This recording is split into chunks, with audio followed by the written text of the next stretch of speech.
నా పేరు రాపోలంజనేయులు. మాది ఎన్జి కొత్తపల్లి గ్రామం, శాలిగౌరారం మండలం.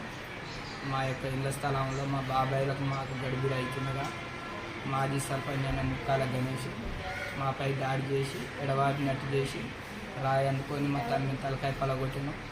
దీని విషయంలో మేము పోలీస్ స్టేషన్ పోతే సార్ ఇంక్వైరీ చేయకుండా ఏం చేయకుండా యథావిధిగా గణేష్ మాటలిని నన్ను పోలీస్ స్టేషన్లో పెట్టి సీసీ కెమెరాలను ఆఫ్ చేసి 12 గంటలకు తీసుకుపోయి 3 గంటల దాకా చొక్క కొట్టిరు 7 మనుషులు. సోయి తప్పి పడిపోయినాను. సోయి తప్పి పడిపోతే మీద వాటర్ పోసి లేపిరు.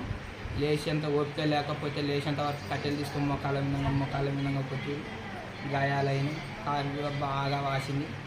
మళ్ళీ తర్వాత నైట్ 8 గంటల దాకా ఎస్ఐ ఆపుకొని మిస్టేక్ అయింది, తప్పయింది, ఏం తెలవలే, నాకు కానిస్టేబుల్ ఏం చెప్పలేదు, నువ్వు ఎక్కడేం చెప్పకు, నీకు నేను న్యాయం చేస్తా, నువ్వెవరికి చెప్పకని బతిలాడిండు. అంతముందు నేను 10 రోజుల నుంచి తిరిగితే నన్ను ఏమాత్రం పట్టించుకోలేదు. నాకు న్యాయం చేయమంటే అసలు న్యాయం చేయలేదు. ఎంతసేపు ఉన్నా కానీ గణేష్ మాటిన్నారు. మా బాబాయ్లు ఏమన్నంటే మేము పోలీసు వాళ్ళకి డబ్బులు ఇచ్చినాం, ఇది ఇచ్చినాం, మా డబ్బులు మాకు ఇస్తే నీ భూమి నీకు ఇస్తామని దౌర్జన్యం చేసి కొట్టడం జరుగుతుంది. ఇతర పెద్ద మనుషుల మాటలు విని కూడా ఈ పోలీసు వాళ్ళు అధారణంగా మమ్మల్ని కొట్టిరు. మమ్మల్ని లంచం ఇస్తలేరని నన్ను చాలా మానసికంగా ఇబ్బంది కూడా అడుగుతారు.